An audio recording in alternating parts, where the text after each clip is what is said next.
High বন্ধুরা, welcome to my channel SR blog. বন্ধুরা, আজ আমি খেতে বসে গেছি আর আজ আমি বানিয়েছি কাঁচা কলার কোপ্তা কারি। দেখো কোপ্তাগুলো। আর তোমাদের সাথে ভিডিওটা শেয়ার করা হয়নি না, চলো তাহলে ভিডিওটা তোমাদের সাথে শেয়ার করছি। তাহলে বন্ধুরা, কাঁচা কলার কোপ্তা কারি বানানোর জন্য কী কী উপকরণ নিয়েছি তোমরা দেখতে থাকো। দেখো, এখানে আমি 3টে কাঁচা কলা ভালো করে সিদ্ধ করে নিয়েছি, আর এখানে একটা আলু আমি কেটে সিদ্ধ করে রেখেছি। আর এখানে রয়েছে রসুন বাটা, আদা বাটা, আর এখানে আমি দুটো পেঁয়াজকে একটু থেতো করে রেখে দিয়েছি। আর এখানে আছে পেঁয়াজ কুচি আর কর্নফ্লাওয়ার, আর এখানে রয়েছে ডিম, আর এখানে আছে তেজপাতা আর দুটো ডালচিনি, আর এখানে ভাজা গরম মশলা গুঁড়ো করে রেখেছি। আর গুঁড়ো মশলা কী কী লাগছে, ঘি তো লাগছেই, আর গুঁড়ো মশলা কী কী লাগছে আমি রেসিপি যখন বানাবো তখন দেখিয়ে দেবো। চলো আমি আগে কোপ্তাটা রেডি করি, তারপরে রান্নাটা শুরু করব। দেখো বন্ধুরা, আগে আমি কাঁচা কলাগুলোকে ছাড়িয়ে নেব। এইভাবে ছাড়িয়ে নিয়ে সব কটাকে এইভাবে ছাড়িয়ে নেব। আমার এইভাবে দেখো সব কটা ছাড়ানো হয়ে গেছে কাঁচা কলা। আর দেখো বন্ধুরা, এই খোসাগুলো দেখছো, কাঁচা কলার যে খোসাগুলো, এই খোসাগুলো দিয়ে আরেকটা রেসিপি বানানো যায়। আমি অন্যদিন তোমাদের সাথে এই রেসিপিটা শেয়ার করব। তাহলে আজকের কোপ্তা কারিটা বানানোর জন্য আমি আগেই কোপ্তার কাঁচা কলাগুলোকে ম্যারিনেট করব। আমি এর মধ্যে দেব আলু, আর এই আলু আর কাঁচা কলাটাকে ভালো করে আমি ম্যাশ করে নেবো। এইভাবে ভালো করে চটিয়ে নিতে হবে, খুব সুন্দর করে এইভাবে চটকাতে হবে। দেখো, আমার আলু আর কাঁচা কলাটাকে ভালো করে আমি মেখে নিয়েছি। এবার এর মধ্যে আমি একদম মিহি করে কেটে রাখা পেঁয়াজগুলোকে দিয়ে দেব, আর দেব এই যে আদা বাটাটা আছে, হাফটা দেব আদা বাটা, 1 চামচের মতো আদা বাটা দেব। আর এর মধ্যে দেব 1 চামচের মতো রসুন বাটা।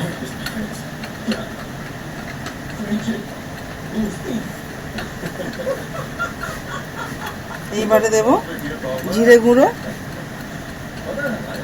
1 চামচের মতো জিরে গুঁড়ো,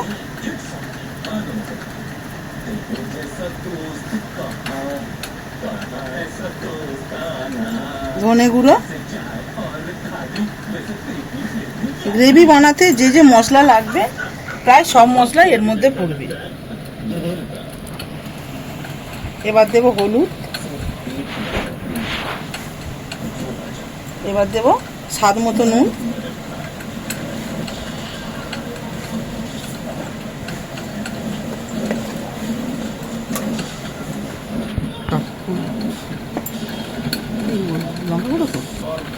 এবার আমি লঙ্কা গুঁড়োটা দেব। এর মধ্যে আমি কাঁচা লঙ্কা দেব না, কেন কাঁচা লঙ্কাগুলো কোপ্তার মধ্যে থাকলে মুখে পড়বে, বাচ্চারা খেতে পারবে না। আর দেব 1 চামচ গরম মশলা, আর এর মধ্যে দেব 2-3 চামচের মতো কর্নফ্লাওয়ার। এই 3 চামচ কর্নফ্লাওয়ার দিলাম। এবার দেব একটা ডিম।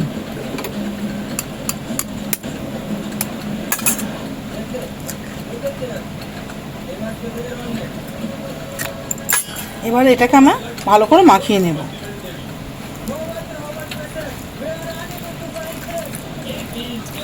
দেখো, আমি এইভাবে মাখিয়ে নিয়েছি। তাহলে বন্ধুরা চলো আমি কোপ্তাগুলো আগে ভেজে নেব, তারপরে রান্নাটা শুরু করবো। চলো তাহলে বন্ধুরা, আমি এবার কোপ্তাগুলো ভেজে নেব। আমার তেল গরম হয়ে গেছে। যেভাবে হোক তোমরা শেপ দিতে পারো, কোনো ব্যাপার নয়, তোমরা যেমন খুশি শেপ দিতে পারো কোপ্তা। আমি এইভাবে একটু ভেজিটেবিলের মতো এইভাবে শেপ দিচ্ছি। এইভাবে একে একে সব কোপ্তাগুলো আমি ভেজে তুলে নেব। করে ভাজা হয়ে গেছে সব কোপ্তাগুলোকে আমি এইভাবে ভেজে তুলে নেব। দেখো বন্ধুরা, কত সুন্দর কোপ্তাগুলো দেখতে লাগছে। আমার সব কোপ্তা ভাজা হয়ে গেছে। কোপ্তা ভাজা তেলের মধ্যেই আমি দেব 1 চামচ ঘি। এবার আমি দুটো লবঙ্গ না দালচিনি, দুটো দালচিনি আর এই তেজপাতা ফোড়ন দেব। এবারে এই থেতো করা পেঁয়াজটা এই তেলের মধ্যে দিয়ে দেব।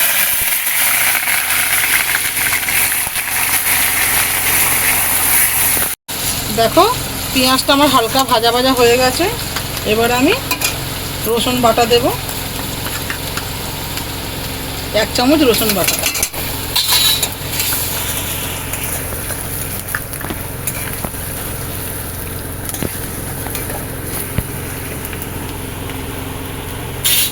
এইবারে দেব 1 চামচ আদা বাটা,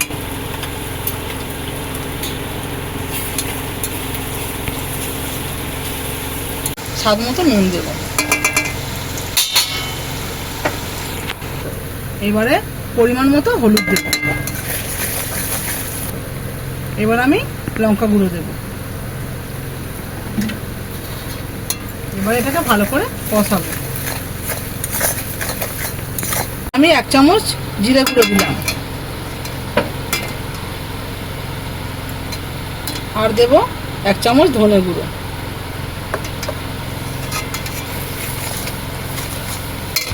দেখো এইভাবে কিছুক্ষণ কষাতে হবে, কত সুন্দর গ্রেভিটা তবে সুন্দর হবে। এবার আমি এর মধ্যে দেব 2 চামচ টক দই।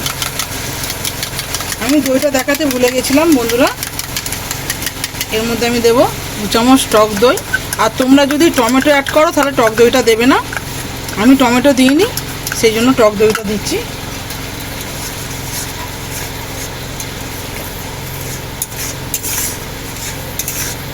বন্ধুরা দেখো গ্রেভিটা কত সুন্দর হয়েছে। আর এটা আরও টেস্টফুল করার জন্য আমি এখানে দেখো একটা ডিম নিয়েছি, ডিমটাকে ফাটিয়ে এইভাবে ফেটিয়ে নেব, নিয়ে আমি গ্রেভির মধ্যে দিয়ে দেব। এটা আরও টেস্টফুল হবে গ্রেভিটা খেতে।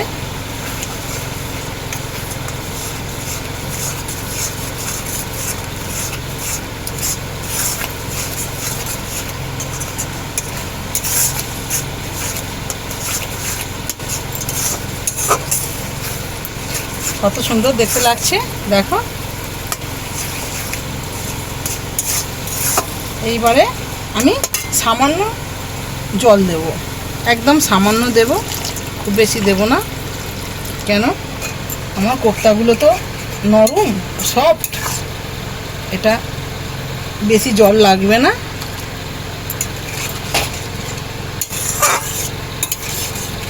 দেখো গ্রেভি ফুটে গেছে। এবার আমি একে একে কোপ্তাগুলো দিয়ে দেব। দেখো বন্ধুরা আমার কোপ্তা কারি রেডি হয়ে গেছে, একদম পুরো গ্রেভি রস টেনে নিয়েছে পুরো, আর তেল ছেড়ে দিয়েছে। এবার আমি এর মধ্যে দেব গরম মশলা 1 চামচ, 1 চামচ গরম মশলা দেব, গুঁড়ো গরম মশলা,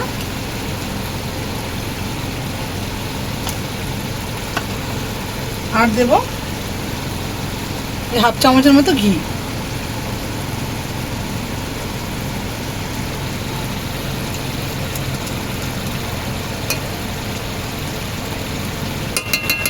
তাহলে আমার রেসিপিটা